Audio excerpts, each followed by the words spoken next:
नमस्कार मंडळी, श्री स्वामी समर्थ सर्वांना। मी मेघा स्वागत करते तुमचं पुन्हा एकदा आपल्या मराठी ब्लॉग चॅनलमध्ये आणि आजच्या एका छोट्याशा नवीन व्हिडिओमध्ये।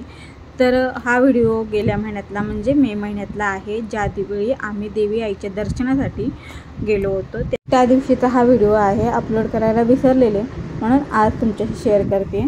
आमच्या गावदेवीची यात्रा चालू आहे, म्हणजे मे महिन्यामध्ये दर मंगळवारी असे 5 मंगळवार गावदेवीची यात्रा भरते। फक्त मंगळवारचे असते 5 मंगळवार मे महिन्यामध्ये।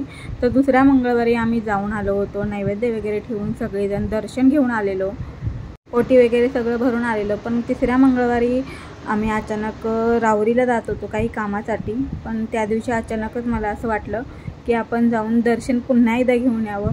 कधी कधी इच्छा होते, तर मी ह्यांना बोलले तर हे बोलले ठीक आहे लगेच जाऊन येऊ, पण मी काही तिथे जास्त वेळ थांबणार नाही, माझी कामं बरीच आहेत। म्हणलं ठीक आहे 5-10 मिनटं तरी जाऊन येऊ चला। मग हे तर आम्ही दोघंही आलो आहे। तर आता एवढी गर्दी पण नाही आहे आणि यात्रा भरलेली पण नाही आहे, कारण दुपारनंतर तर पूर्ण खाली होती, तशी बरीच लोक असताना यात्राही भरली। इथं आल्यानंतर मी पुन्हा एकदा ओटी घेतली आणि ओटीचे जे काही सामान आहे सगळे व्यवस्थित केलं। मागच्या वेळी पण ओटी भरलेली, पण म्हटलं आता आलो आहे तरी सांगा तर ओटी बिना ओटीची कशाला रिकाम्या हाताने, तर म्हणून मी परत एक ओटी घेतली देवी आईची भरायला। इथं होम हवन असतं, तर तिथेही एक नैवेद्य वगैरे ठेवतात, इथंही नमस्कार करतात आणि मग पुढे जातात। देवी आईच्या दर्शनाआधी इथं खाली देवी आईचे जे सारथी असतात, म्हणजे गाडी वाहक किंवा गाडी चालक असतात, त्यांचं दर्शन घ्यावं लागतं आणि मग देवी आईच्या दर्शनाला जायचं। तर या देवी आईला नवसाला पावणारी देवी आई असं म्हणून ओळखलं जातं, कारण बऱ्याच लोकांचे नवस ह्या इथे पूर्ण झालेले आहे, सत्वाची आई आहे असंही म्हटलं जातं। मलाही थोडासा अनुभव आहे, नाही म्हणत नाही, अंधश्रद्धा वगैरे काही नाही, पण जे खरं आहे ते बोलायला काय हरकत आहे। मीही काही गोष्टी बोलल्या होत्या, त्याही माझ्या मनासारख्या झालेल्या आहेत, त्यामुळे मलाही देवावरती जेवढा विश्वास ठेवायचा तेवढा मी नक्कीच ठेवते। तर ही देवी आई दुसऱ्या गावची आहे। तर जिथे पूर्वीचे लोक जे आहेत ते सांगतात की ज्यावेळी हे भक्त देवी आईला आपल्या गावामध्ये घेऊन जात होते, तेव्हा भक्ताला देवी आईने सांगितलं होतं की जिथे तू थांबशील तिथेच मी वास करणार, तिथून पुढे मी तुझ्यासोबत येऊ शकणार नाही, त्यापेक्षा तू न थांबता तुझ्या गावापर्यंत तुझी एस ओलांडून गावाची मला घेऊन जा। पण जे भक्त होते ते घेऊन जाणारे ते अचानक इथे थांबले आणि मग इथं थांबल्यानंतर ह्या देवी आईचा वास इथेच झालेला आहे, त्यानंतर देवी आई पुढे गेलीच नाही, असा काहीतरी थोडासा कथा आहे या देवी आईची। जेवढं मला माहिती आहे तेवढं मी तुम्हाला सांगते। त्यामुळे ही देवी आई गावातल्या लोकांना, बऱ्याच लोकांना पावते आणि पावलेली सुद्धा आहे, म्हणून या देवी आईला सत्वाची देवी आई किंवा नवसाला पावणारी देवी आई सुद्धा म्हणतात। तर बरेच लोक नवस फेडण्यासाठी सुद्धा आलेले आहेत, कोणी 5 नारळाचं तोरण बांधलं आहे, तर कोणी देवी आईची खणा नारळानं ओटी म्हणतो, साडी चोळी देऊन तशी ओटी भरलेली आहे। तर इथं 2 साड्या वगैरे छान अशा आईला घालून बांगड्या वगैरे ठेवून मस्त अशी पूजा वगैरे करून घेतलेली आहे। मी ही ओटी ठेवली, हळद कुंकू वाहिलं देवी आईला, मलाही लावून घेतलं, नमस्कार केला आणि सगळ्यांचं सगळं चांगलं होऊ दे फक्त हीच मनात इच्छा धरली आणि देवी आईकडे प्रार्थना केली आणि आम्ही तिथून निघालो। वातावरण खरंच खूप छान आहे, इथं तुम्ही बघू शकता, इथं 5 नारळाचं ते तोरण वगैरे बांधलेलं आहे, हे सगळं नवसाचा प्रकार आहे। नवस म्हणजे यांचे पूर्ण झालेत ते लोक हे 5 नारळाचं तोरण वगैरे बांधतात आणि ह्या देवी आईला 7 निवेद्यांचा मान आहे, म्हणजे तुम्ही जे काही बनवाल नैवेद्य म्हणून ते 7 ठिकाणी मांडावं लागतो। तर प्रत्येक गावाची, प्रत्येक ठिकाणची सगळी पद्धत वेगळी असते।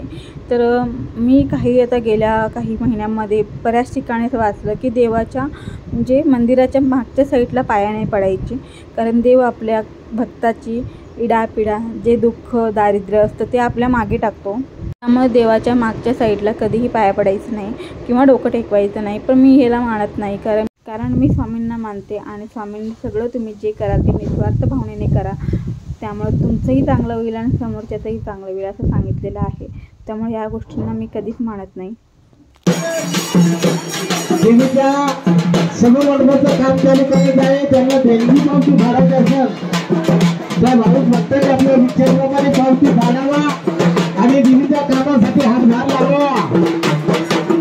नवसाला पावणारी ती वरदीची आई, मनातली इच्छा पूर्ण करणारी आई, तिच्या इथं वर्गणी गोळा करणारे होते देवीच्या जीर्णोद्धारासाठी किंवा मंदिराच्या जीर्णोद्धारासाठी. तर तिथेही आम्ही देणगी दिली, मागच्या वेळीसुद्धा दिली होती. यावेळी पण म्हटलं यांना द्या ना 100 रुपये तरी, 101 रुपये तरी द्यावं, माझी इच्छा म्हणून. त्यांनी पुन्हा एकदा 501ची देणगी दिली आणि मग तिथून आम्ही निघालो फेरफटका मारायला. हे मला घाई करत होते, चल जाऊया, माझं पुढं बँकेत काम आहे. पण बरीच वर्ष झाली यात्रा बघितली नाही, त्यामुळं म्हटलं आपण आज यात्रा थोडीशी फिरून बघू. कारण मागच्या वेळी पण आम्ही सकाळी लवकर आलो होतो, त्यावेळीसुद्धा बघायला भेटलं नव्हतं. अजून यात्रा भरली नव्हती. दुकानं वगैरे आत्ता लावायला सुरुवात केलेली, कारण दुपारनंतरच शक्यतो गर्दी होते. त्यामुळं दुपारी 11, 11:30 नंतरच दुकानं वगैरे लावायला घेतात. पण इथं भेळवाल्यांची दुकानं मात्र सकाळ संध्याकाळ लावलेली असतात.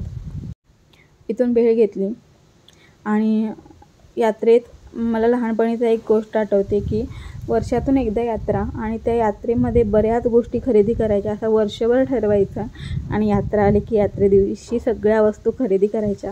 कारण आजूबाजूच्या गावातनी जाऊन किंवा डीमार्टला, मॉल हे त्यावेळी एवढं काय आम्हाला माहिती नव्हतं. त्यामुळं जे काही खरेदी करायचे कानातलं, गळ्यातलं, क्लिप वगैरे ते वर्षातून एकदा फक्त यात्रेच्या वेळीच करायला मिळायचं.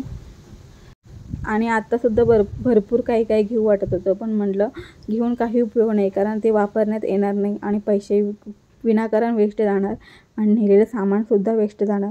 म्हणून काहीच खरेदी केली नाही. ही आमच्या इथली गोशाळा आहे, विद्यापीठची गोशाळा आहे, खूप मोठी आहे गोशाळा.